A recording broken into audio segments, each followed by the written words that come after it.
What? I tip my hat to a lady. Why does that confuse you? Are you all fiends? No, I knew. No. Those were hats. Yes. It's a gentlemanly thing. I'm missing my twirling Those have a moustache. hat. My family is high class enough to do that. Oh, there we go. If we own hats. Moustache. If you owned hats. Ah, right. The stash. I bet. Is there another story behind the hat? Oh, there's a story behind this hat, indeed. There's a story behind everything attached to it. This hat, this has become my favorite hat. It wasn't supposed to be my favorite hat. But, okay, was anybody in the first FurryCon panel? All right, good. Oh, okay, so you know the story. Don't give away the end. I am a fedora man.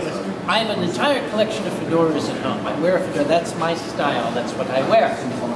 And I went into the store one day to buy a new fedora, my favorite store, Hats in the Belfry, Philadelphia. And the thing is, all hats are different. There's a slight difference in cut, a little change to the angle of the brim, a little deeper scoop to the crown. You cannot simply just buy a hat and give it to me. I must try the hat on and see if it works. I was in the store and they had 24 fedoras, all the same size, all the same style, but they didn't work. And on the way out, this particular hat was way up on a high shelf, almost out of my reach. And I looked at it, and I reached up and I pulled it down. It had dust on it. It had been up there for years. I set it up. I looked in the mirror.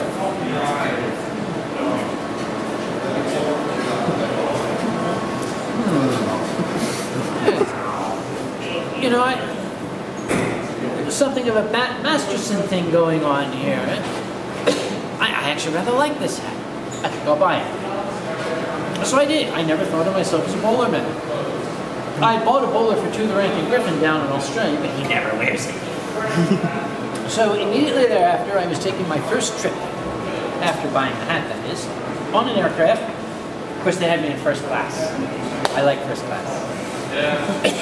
Now, anybody who's traveled in first class knows that they spare no expense except on the tray tables. The tray table is this big. And it kind of folds up and it's here, and you have to balance your wine glass on it. Because you only have this much space, right? Pardon me, I seem rather drunk. Oh, that helped a lot. So I had my wine glass sitting on there. Now, a gentleman sitting down for flight is not going to wear his hat through the flight. So I took my hat off and I placed it down between my feet on the floor in this fashion. So it would be out of the way and it would be safe. Well, my wine glass was sitting on the tray table, and well, I was keeping an eye on it, watching for bumps and jostles in the aircraft. But what I was not watching for was the lady sitting across the aisle who had an exceptionally gigantic derriere. She stood up. And the entire plane rocked in her direction because of the shift of weight. And when it did, my wine glass shifted off of this tiny table and dropped and plunged and saturated this hat. And I was horrified. I quickly called the flight attendant, please help me. Bring me towels, bring me some water. And I tried to sop up the wine, and it was soaked in. I see it soaking into the felt. It was awful. And I tried very hard to clean it, press it dry. But I was not successful, and I was staring at it mournfully. And I said, this is terrible. It's a beautiful hat that I just bought. I can never wear it again because everywhere I go, I will reek of wine.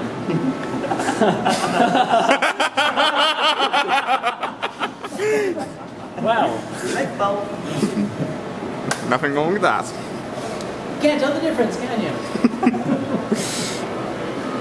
By the way, I've noticed security is lurking in the back, keeping an eye on me. That's a subtle hint to me to say, don't drink this too fast. I think he's also saying, stay off the wolf boy, I saw him first. Sorry? Oh, I would gladly hand it to you, but you see, I don't know if you are under 18 behind those beautiful eyes. See, I ran into that problem in Chicago. I was giving a story hour, and I had a glass of wine, and there was this little dickweed in the, sorry, miss, a gentleman in the front row who was he was, I don't know, ADD, whatever. He was doing it dreadful, making a lot of noise, and he seemed to think that there was not an audience about, and that he and I were having a private conversation because he was answering everything I said. So I got rather annoyed, and I poured a glass of wine, and I said, I'll tell you what, I'll give this to you if you'll shut the hell up for the rest of the performance. And I gave it to him. And he happily drank it, and by our agreement, he shut the hell up, and everything was wonderful. Until the end of the performance, when the security chief ccame up to me and said, you realize that boy's 15? Uh-oh. Now, I will deny it to this day. I will deny that until this day. That never happened. Never happened, right? I made up that story. Not all of Uncle Kage's stories are true, right? I deny it. And you know proof. Until it shows up on YouTube. I will be goddamn. I gotta get me one of those. That is cool.